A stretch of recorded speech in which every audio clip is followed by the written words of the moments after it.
Good morning and welcome back to B for TV, your daily dose of industry information. From the 1st of June, the UK joined the international rollout of digital ATA Carnets, marking the next step in the digitalisation of customs processes. But what does this change mean in practice for freight forwarders and their customers? Igor joins me in the studio this morning to tell us some more information. Good morning, Igor. Good morning, Nathan. So firstly, can you explain what has changed with ATA Carnets and how the digital process works? Yep, as you mentioned, Nathan, from 1st of June, the digital version of the ATA Carnet is available in the UK, along with some other countries. So it's available in the EU, Switzerland, and Norway as well. So goods covered with under ATA Carnet, digitally raised ATA Carnet, so they can freely move between those countries now.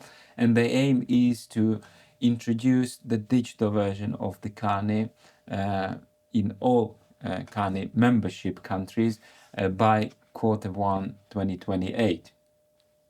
So how it works in practice, traders can register online now. They can download the application to a digital device, phone, tablet, and they can generate a carnet which will be in the format of a QR code in the device, and that's what will be required to be shown to border officials when crossing the border. Sure. So can you explain to us what the main benefits of digital ATA Carnets are and what they are for freight forwarders but also their customers as well? Absolutely. So it will be kind of a more simple version to carry on as compared to a paper one. So it's a big pack of kind of a folder of papers. So it's no need to carry. It's only a screenshot or a picture or a QR code in the phone. Then the processing time is much quicker because there's no need to stamp individually each paper for the official. So it's only a quick scanning of the screen of the device. It's more secure and it's more difficult to lose actually because it's only one device and not a pack of documents.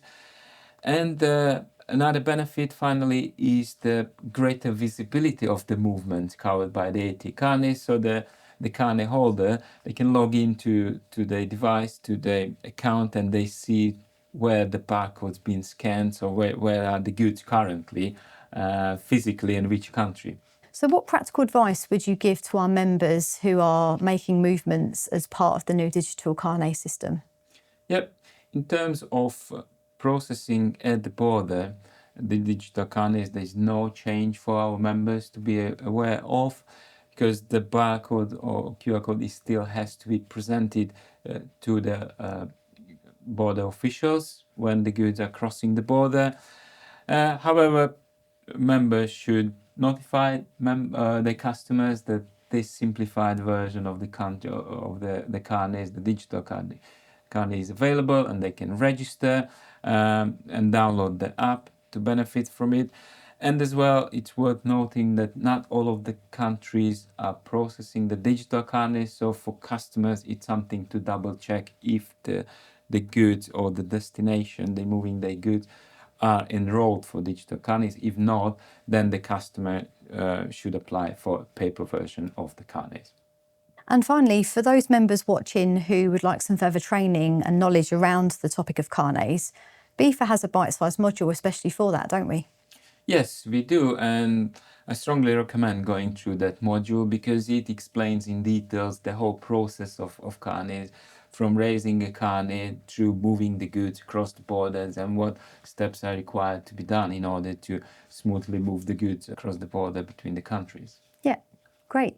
Igor, thank you so much for your update and thank you for joining us this morning. My pleasure. If you'd like some further information on this topic, including a link to the BIFA bite-sized module, you'll find the links in the description below. That's all for today's episode of B for TV, your daily dose of industry information.